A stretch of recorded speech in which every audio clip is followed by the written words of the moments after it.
Hello दोस्तों, मैं जितेंद्र आपका फिर एक बार स्वागत करता हूं आपके अपने यूट्यूब चैनल में, जिसमें आपको इंग्लिश ग्रामर व मैथ्स की बेसिक क्लासेस के साथ साथ वीडियो के अंत में इम्पोर्टेंट फैक्ट भी बताया जाता है। जो लोग वीडियो में नए हैं वो चैनल को सब्सक्राइब करके बेल आइकॉन दबा दें ताकि नए वीडियो का नोटिफिकेशन आपको मिल सके। दोस्तों, आज का टॉपिक है हमारा एक्सपोनेंट। और एक्सपोनेंट में हम आज डिस्कस करने वाले हैं laws of exponent. Previous class में मैंने इंटीजर लॉज ऑफ इंटीजर्स, जिसमें कैसे हम एडिशन, सब्ट्रैक्शन, मल्टीप्लिकेशन और डिवीजन करते हैं, इनके रूल्स आपको बतलाए थे। जिन लोगों ने वो वीडियो नहीं देखा हो, उसकी लिंक मैं इस वीडियो के डिस्क्रिप्शन बॉक्स में डाल दूंगा, आप वहां जाकर देख लीजिएगा। बहुत ही आसान तरीके से मैंने इंटीजर्स उसमें समझाया है और आज बहुत ही सिंपल तरीके से एक्सपोनेंट के जितने भी लॉज होते हैं उन्हें हम लोग समझेंगे। तो एक एक लॉ को मैं एग्जाम्पल के थ्रू आपको समझाऊंगा, तो वीडियो के अंत तक ज़रूर बने रहें। दोस्तों, वीडियो को लाइक कर दें और ज़्यादा से ज़्यादा शेयर कर दें। यदि वीडियो को अभी तक आप लोगों चैनल को अभी तक आप लोगों ने सब्सक्राइब नहीं किया है तो प्लीज़ उसे सब्सक्राइब भी कर लें। एक्सपोनेंट होता क्या है, तो आप लोगों ने दोस्तों कई सारे एग्जांपल्स देखे होंगे, जैसे ए स्क्वायर 5⁻³ तो ये जो भी फॉर्म होते हैं x+3 स्क्वायर, तो ये जो स्टैंडर्ड होता है लिखने का, तरीका होता है लिखने का, इसे हम कहते हैं एक्सपोनेंशियल फॉर्म। इसमें जो a है, जो 5 है और x+3 है, इसे हम क्या कहते हैं, इसे कहते हैं बेस। और जो 2 है, 3 है और ये जो 2 है, इन सबको हम क्या कहते हैं, पावर। ओके, और पावर का मीनिंग क्या होता है, लाइक 5⁻3 इट मीन्स 5 × 5 × 5। ओके, तो ये तो हो गया एक्सपोनेंशियल फॉर्म। इसमें कोई ज़्यादा दिक्कत होती नहीं बच्चों को सॉल्व करने में।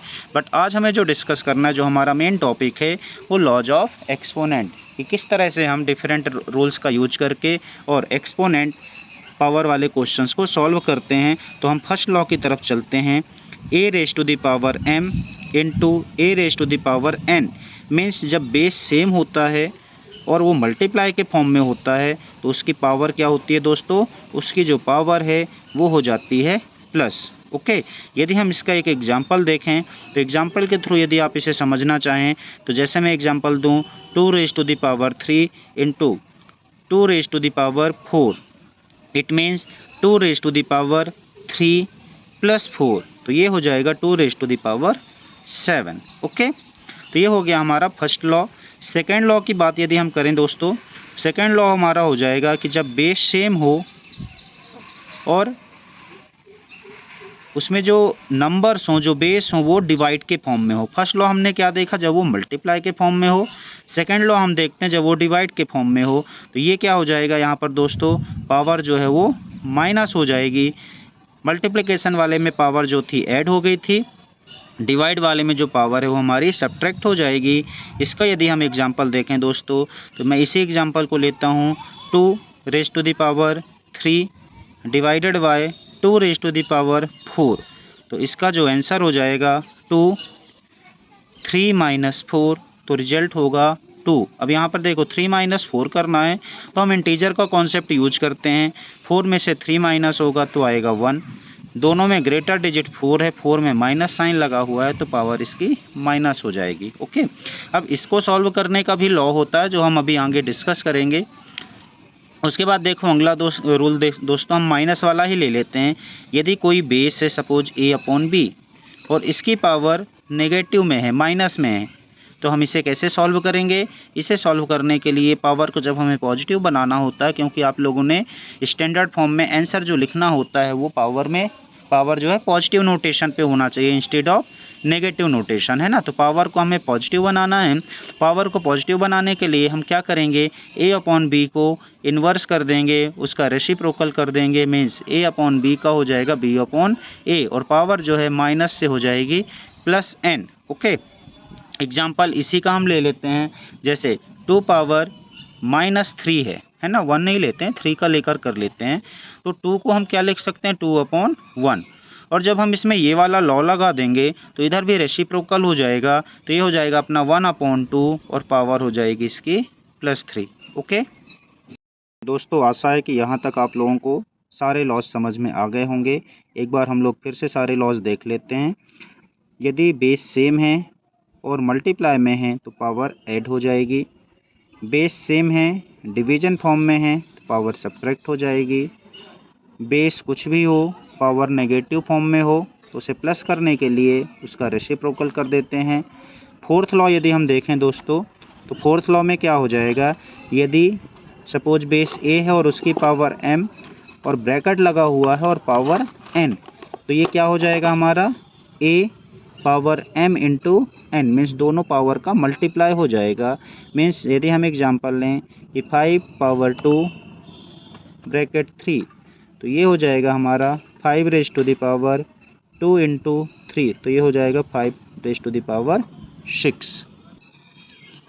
नेक्स्ट लॉ की यदि हम बात करें, लॉ नंबर 5, इसमें हम देखते हैं कि यदि बेस इस बार हम डिफरेंट लेते हैं बट पावर सेम ले लेते हैं, है ना। अभी हम लोगों ने क्या लिया था कि बेस सेम थी, पावर अलग अलग थी और मल्टीप्लाई में था तो पावर ऐड हो गई थी। यदि बेस डिफरेंट है, पावर सेम है, तो नंबर क्या हो जाएगा, जो बेस है ना उसका हम मल्टीप्लाई कर देंगे और पावर को एक बार लिख लेंगे, है ना। एग्जांपल के लिए देखें 2 पावर 3 इंटू 5 पावर 3, तो यहाँ पर हो जाएगा 2 इंटू 5 पावर 3, इट मीन्स 5 2 जा 10 पावर 3, है ना। इसी का हम सेकेंड पार्ट यदि देखें कि यदि बेस डिफरेंट है और डिवाइड के फॉर्म में है और पावर सेम है दोनों की, तो कोई बात नहीं, a अपॉन b डिवाइड हो जाएगा और पावर एक बार लिख लेंगे। नेक्स्ट रूल की यदि हम बात करें दोस्तों, यदि कोई भी बेस हो और उसकी पावर यदि 0 हो तो आपको सिंपल उसका आंसर क्या लिख लेना है, 1 लिख लेना है। एग्जाम्पल के थ्रू यदि देखें, सपोज 100 पावर यदि 0 है तो आंसर 0 आ जाएगा। 125 पावर 0 है तब भी आंसर 1 हो जाएगा। ओके, सो बेस कुछ भी हो, यदि उसकी पावर हो गई 0 तो उसका आंसर क्या हो जाना है, 1 हो जाना है। ओके, अब जैसा कि मैंने पहले ही बताया था कि हर वीडियो के अंत में मैं आपको कुछ इंपॉर्टेंट फैक्ट बताऊंगा। तो आज का जो इम्पोर्टेंट फैक्ट है दोस्तों वो क्या रहने वाला है, बहुत ही इंटरेस्टेड रहने वाला है। Important fact related to exponent and power, कि यदि कोई भी बेस है, सपोज हम 5 लें और नेगेटिव लें, है ना, नेगेटिव 5 है हमारे पास और उसकी पावर जो है वो है ऑड, तो इसका जो आंसर आएगा वो हमेशा नेगेटिव में ही आएगा। और यदि -5 है और इसकी पावर है इवन नंबर, तो इसका आंसर जो है दोस्तों पॉजिटिव में आएगा। ओके, यदि हम एग्जांपल के थ्रू इसे समझें, तो यदि -2 है और उसकी पावर है सपोज 3, है ना, तो इसका आंसर क्या होगा, देखो माइनस की पावर क्या हो गई, ऑड नंबर, 2 पावर 3 है तो 2 इंटू 2 इंटू 2 मीन्स 8 आएगा और लगेगा माइनस साइन। वहीं पे यदि -2 है और उसकी पावर है इवन नंबर, तो 2 इंटू 2 इंटू 2 इंटू 2 4 टाइम होगा और इसका आंसर आएगा 16।